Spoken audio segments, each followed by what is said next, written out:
rabbit's foot. By kingdom come. By all my sainted aunt believes. By George. By Jove. By Jeeves. The nice thing about this production is it came together really quickly. Sometimes that can be a disadvantage, but I think, in fact, the fact the clock was running, the cast were all together just for this period of time, then they were all going to go their million separate ways, made everybody work together really under pressure. It's sort of like karma and magical timing, and it's one of those weird things where a lot of things do have to fall in place, and they always seem to for this project. Sometimes it's better to have 4 weeks rather than 4 months, because everybody knows it has to get it right. If we had shifted things a week this way or a week that way, it wouldn't have happened. This is absurd. Gussie, talk to him. Talk to him? Why should I talk to him? I'm not even talking to you. By Jeeves is a classic British period piece based on the P.G. Wodehouse novels and characters of Jeeves the butler and Bertie Wooster. It's very hard to describe to people, when they say, well, what's it about? That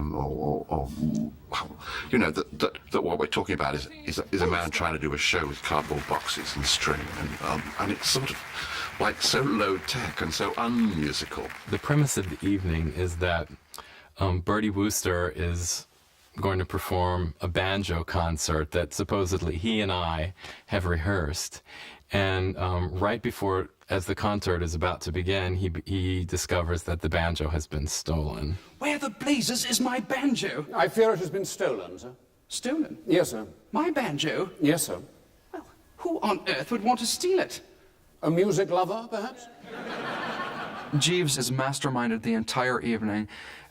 He has decided that the banjo concert will not go on. He has actually taken the banjo and put it somewhere else so that Bertie can't play the banjo, actually trying to save Bertie from the humiliation of his bad banjo playing. So in the meantime, he suggests that Bertie tell a few stories, and he asks me, Ozzie Nutledge, the conductor, if I would provide some incidental music. What exactly do you suggest I do to entertain these good people for 2 hours? Perhaps an anecdote or two, sir? An anecdote or two? Jeeves, there's enough time for me to read them the entire works of Proust.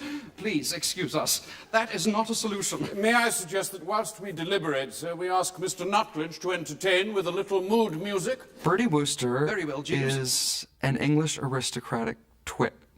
A man slightly vain, always well-meaning. He tries to help his friends all the time, and he ends up making a mess of things more than he's helpful. And Jeeves, of course, always comes to his rescue to save the day. Bertie Wooster thinks he controls his manservant. In fact, his manservant makes the running all the time and controls his master. Jeeves's attitude to Bertie is one of, I think, a very kindly uncle, or even an older brother. He's not above putting Bertie in it. Jeeves will occasionally allow Bertie to wander till he's knee-deep in the quagmire, and only at the very last minute pluck him out of it. Might I suggest, sir, if we are to proceed with the deception that the flat belongs to Mr. Finknottle, we might achieve greater verisimilitude were he to remove his hat and coat. Jeeves is the most difficult one to get. Bertie, you can understand whatever nationality you are, I think, in a sense, and once you can understand it, I think you can get to it. Jeeves is very much more difficult, but fortunately Martin Jarvis was carrying a green card, and we didn't have any problem getting him. My daily routine was an ordered one. Jeeves! Excuse me. Sir? What's going on in there, Jeeves? I'm continuing the storyline, sir. But I'm out here. Welcome back, sir. Alan rang me up and said, "Aren't you doing Jeeves?" I said, yes, I'd love to, because Jeeves is one of the great characters of English literature, and the relationship between Reginald Jeeves and Bertie Wooster is classic. I think Martin and John work that relationship very well. Martin has that wonderful aloof quality, and John has the sort of the young man's mania, as if he really is a member of the Drones Club and this sort of drunken, debauched young man. Jeeves finally breaks out, and for a moment, breaking out from the urbane, controlled, reined-in exterior of Reginald Jeeves is a little bit of showbiz, as he's encouraged to dance in the ensemble. My jumping jack, my easy chair, my bain-marie, my camembert, by every fruit that's in the east, by George, by Jove, by Jeeves. first saw it, I had no idea that so many of them were American. In fact, all of them are American apart from Martin, because you expected to be able to go up to them and discuss cricket scores and they'd be going, what? I had heard of Jeeves, the original, the 1975 version. And my agent called me and said, you have an audition for a show called By Jeeves. They were doing it up at a theater called the Goodspeed Opera House up in Connecticut.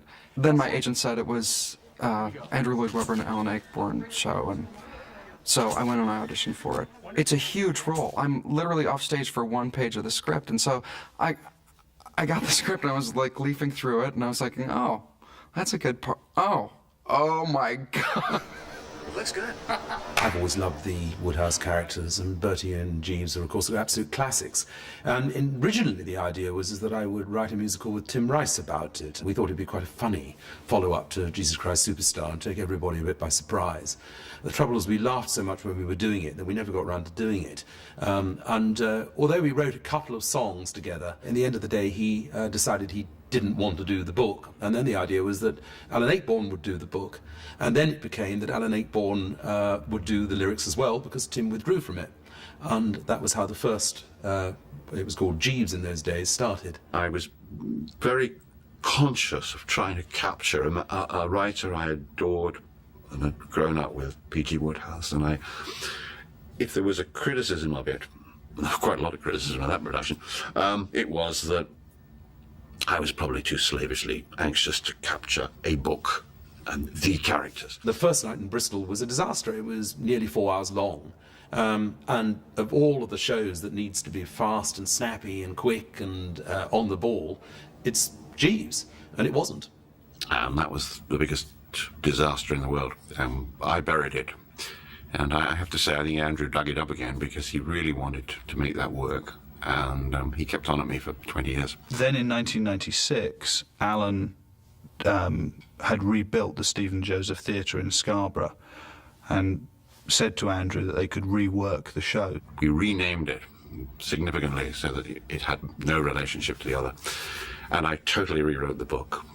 I also rewrote the lyrics such as they were. We knew that there were half of the songs were not going to work, but a lot of material went and a lot of it was replaced, and there are some new songs there. In fact, half the score was new. Look at those rows and rows, some on the edge of tears. I couldn't do it. Goodspeed Opera House saw it, and they wanted to do it at one of their smaller theatres actually in Goodspeed itself, and it kind of worked pretty well. And then he went to Washington, where it worked wonderfully, and then he went to Pittsburgh, and the Pittsburgh production is what we're about to see. I got a call from Andrew from the opening of the show in Pittsburgh, where it had been running successfully. It just opened to rave reviews and new box office records, and I was just told that we had to film it within the next 6 weeks. When Sir Andrew saw the show and was so enthusiastic about what he saw in Pittsburgh, I mean, everything just came together very quickly. The first step was really to work out how we were going to achieve taking the stage show, and as it is a very presentational show, and actually turn it into a three-dimensional world of television and film. Definitely needs an audience, because a lot of the humour plays to the audience, and you need that audience reaction for the cast. It seemed logical that because it worked so well in the theatre, that if we could get some of the essence of what made the theatre tick, that then we'd have something that was worth seeing.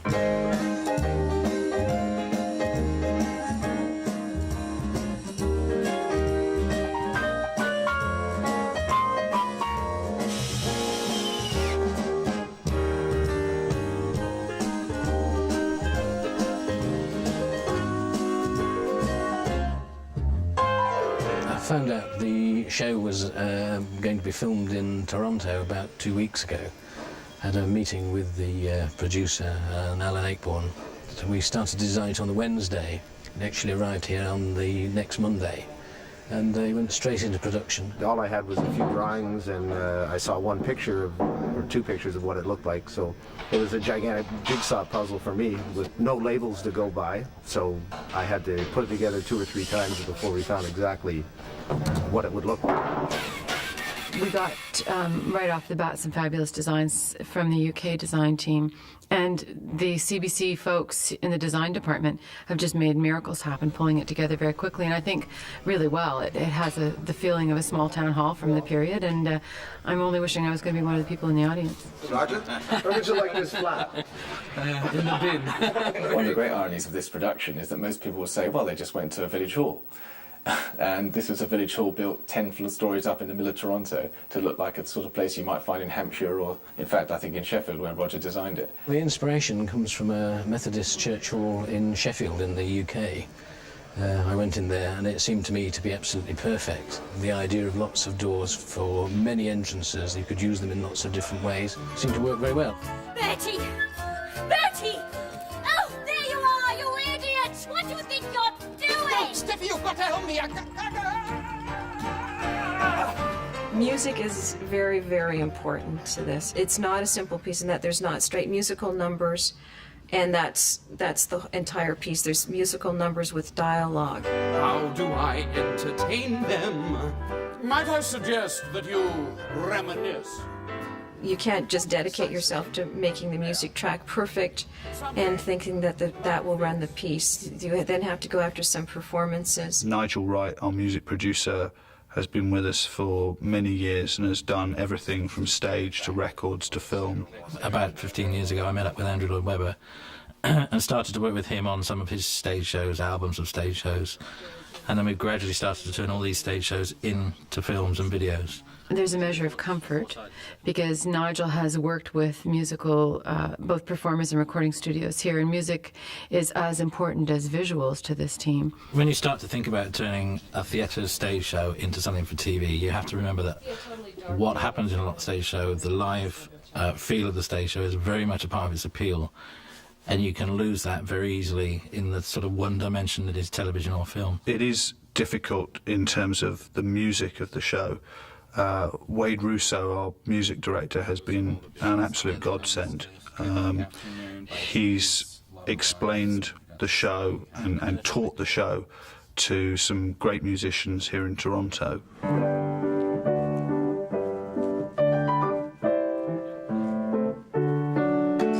Having done the show for the last 8 weeks, I know how the cast performs it. I know all the tempos. I know the tempos of the underscoring. I know how, how everything fits in. Hi, Tom. Good to meet you. Hi, Richard. How you doing? Good.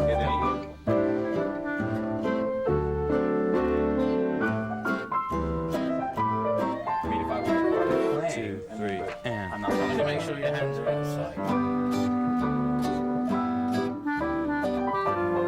I gotta get the speed out of it. At the end of the day. So Monday will be the real problem. 20 seconds. Break time. He's managed in 2 days to tell them the whole story, show them how it goes, teach them exactly how it is, and they walked into the studio today, and the first 5 or 6 hours work we planned for was over in 2.5 hours. They are just great professionals who take instruction.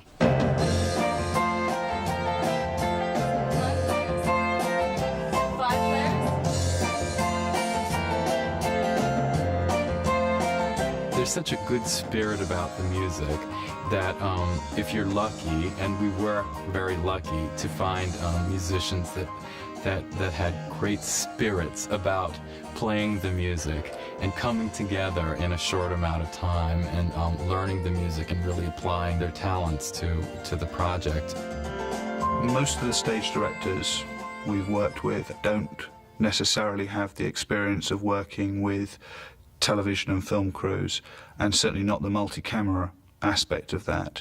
So we have to create this marriage of a film director and a stage director. It's unusual in the film world to find a director that can handle that much multi-camera in basically a live situation. And Nick Morris has a unique background in that he knows, again, the musical side of the world very well and began himself as an editor. So he has that good sense of what do you need visually to make this package work. It's quite intimidating working in a production where the composer is a lord and the author is a sir, and they're also world famous, and you're also going to collaborate with one of them who says to you, the first thing he says to you is, well, I haven't really liked that much of what's been filmed of my work before. So I went to Canada feeling a little bit anxious about how I was going to translate this best to film. I think Nick, camera director, has been extremely skillful in catching the essence of a stage show. When I first saw it, I just laughed and enjoyed it and thought it was fantastic. But since the lights went up at the end, I was thinking, now this is going to be a real challenge to bring this home to an audience that's not actually part of the theatrical experience. The side angles could probably be wider because they maybe reuse them as kind of like follow action but seeing the crowd, you know. Yeah. So that means we've got 5 others. Just gonna play some tennis. You want to join? No, I'm afraid I've got 1 or 2 things that I really want to show. Because it's a stage production, when pieces go in and off stage instead of cutting like in a film or a TV show, things have to happen automatically, so they build tracks into the set. And at one point in this, a car will come through these center doors along the track, and there's a fountain and a ladder for a stunt. So when we're building the stage, you have to incorporate the track underneath, which presents another problem in making sure that each piece goes perfectly together so that when the props come on stage, they can slide properly into their position, stop at their position, and because they're moved by the actors themselves, it has to be a nice, smooth flowing piece.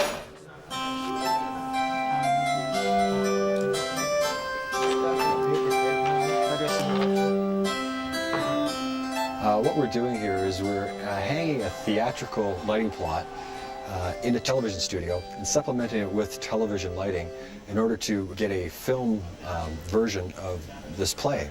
It's very difficult for the lighting guys because unfortunately they didn't get to see the show in Pittsburgh. We're running it through now and they're having to work out not only the lighting cues but lighting this whole new environment that we've constructed for them.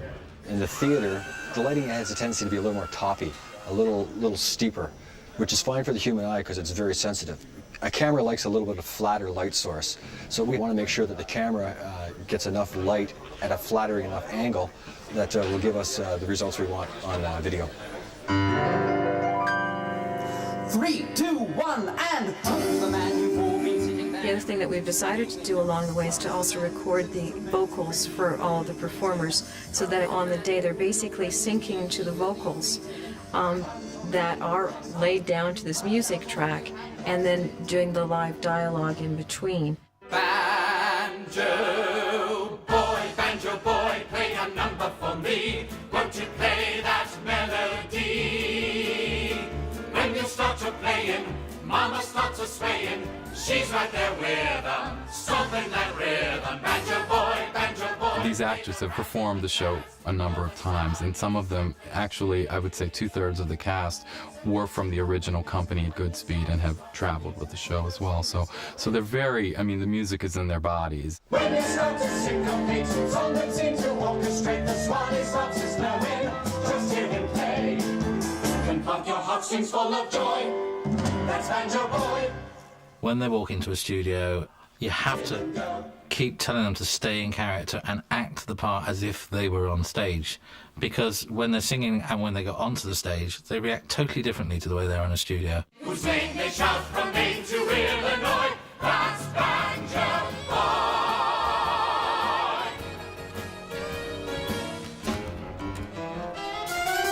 Banjo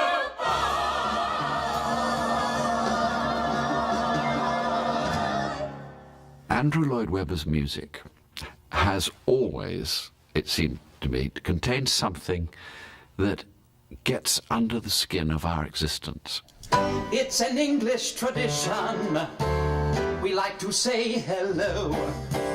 We hope by shaking hands that we'll recall your name. The score is remarkable because it has, you can hear in it, you can hear Andrew's touch to it, but they're kind of, it's more period music.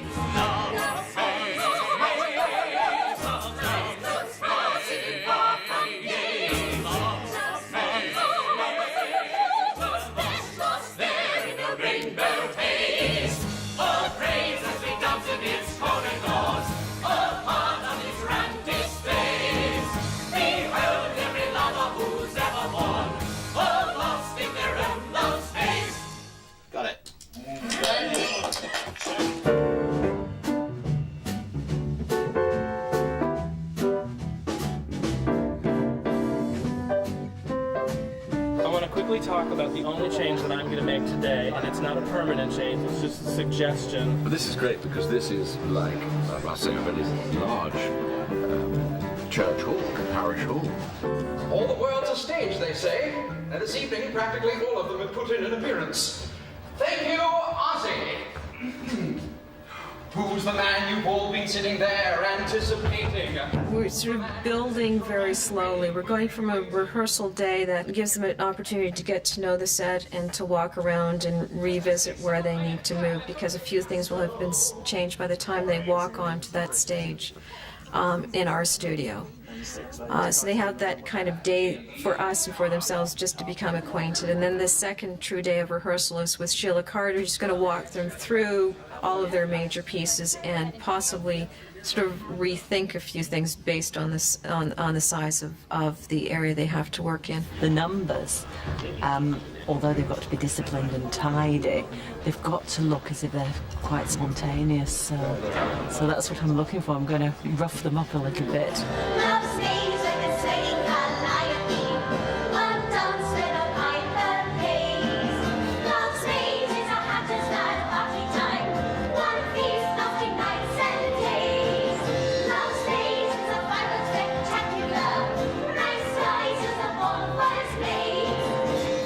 Think I'm crazy. They can't believe that I'm saying, quite often my notes on By Jeeves have been, you're getting too slick, you're getting too good, the spacing is too perfect, and we have to just mess that up a little bit. Can you just show me your spacing on here? Oh, on the meal? Yeah. Meal?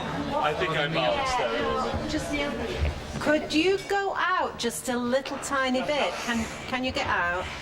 That's fine. Where the red cross is,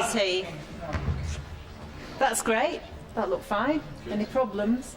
Walking in on the first day was quite exciting. I mean, I think my designer, who's also a stage designer, Roger Grossop, and I just freaked out. We said, God, look at all this. This is our budget for 2 years. But anyway, when one calmed down, we realized we had to invent a whole film start. I got quite excited by that. I quite enjoyed it. I quite enjoyed the idea of talking a camera through shots and making it sort of work. One of the things that happens when you go to see the show in the theatre is the actors come up to greet you as English characters and start talking to you about where you're going to sit and how wonderful the banjo playing is going to be and so on. And Alan really wanted to get that feel, the whole theatrical feel, into the beginning of the video. And we basically got the first 5 minutes to set this world up. It won't be in place, so they'll have to wait for a second. In order to facilitate that, I suggested a Steadicam shot, which would basically capture all the action in one smooth shot and be almost like it would be for you to arrive at the theatre. And in order to test that, I got my little DV camera out and handed it to Alan. And I think for possibly the first time in his life, he became a mock Steadicam. And he walked amongst the actors and he had the real experience of seeing what the shot was going to be like. Evening, Bernard. Lovely to see you. Yes, welcome to Witcham Church. Do come in. Yes, Miss Binchley with her tickets. Have you gotten yours yet? It's your concert. Welcome. You can enjoy. He's wonderful. No, what we're going to do is this is the time that Anne's really got to sort of lay it out the way he wants it to be. Oh, hello, Reverend. We'll be finished up here in just a moment. The DV camera, or the point of view shot, really becomes your virtual tour of the theatre and really sets up the world that we're going to be in for the next 2 hours. Lovely, that's going to be very nice. And the hall should be kind of 3/4 full or half full? Yeah, if we get quite a lot of chat, so their voices are coming out of the chat, really, it should be nice, really good. Strangely divorcing to be in a control room when the actors are some sort of 100 yards away. I'm used to being in the same room as them, and in fact, I'm not sure if it was through pity or sympathy that Nick moved 2 monitors back into the theatre so I could sit and watch the monitors when they were filming and then turn around and talk to the actors. I think probably I'm very, very used to being a very hands-on director and spending a long time with actors, and I know that they in turn, as stage actors, many of them of course have done movies, but I mean in this case are stage actors, they get a little bit lost if they don't find their director around them a little bit. So it's been a happy marriage, because whereas Nick has picked up on cameras and and being able to, you know, obviously put all that professional input into it, he's left me very free to direct the actors still.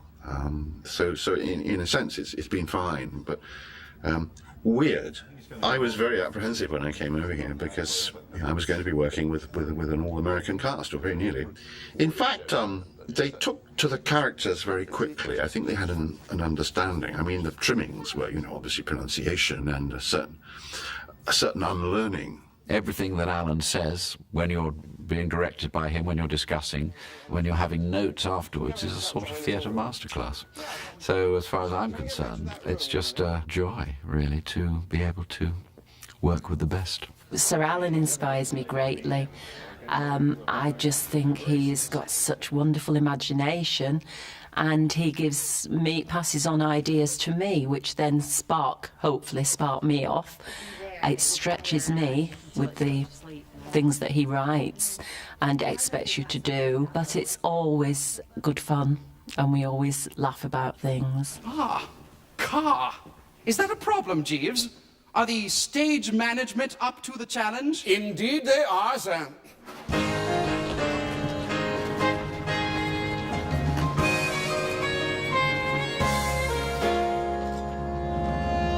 Because of the device of it being play within a play and it kind of being thrown together at the last minute, the car looks like it's a very simple prop.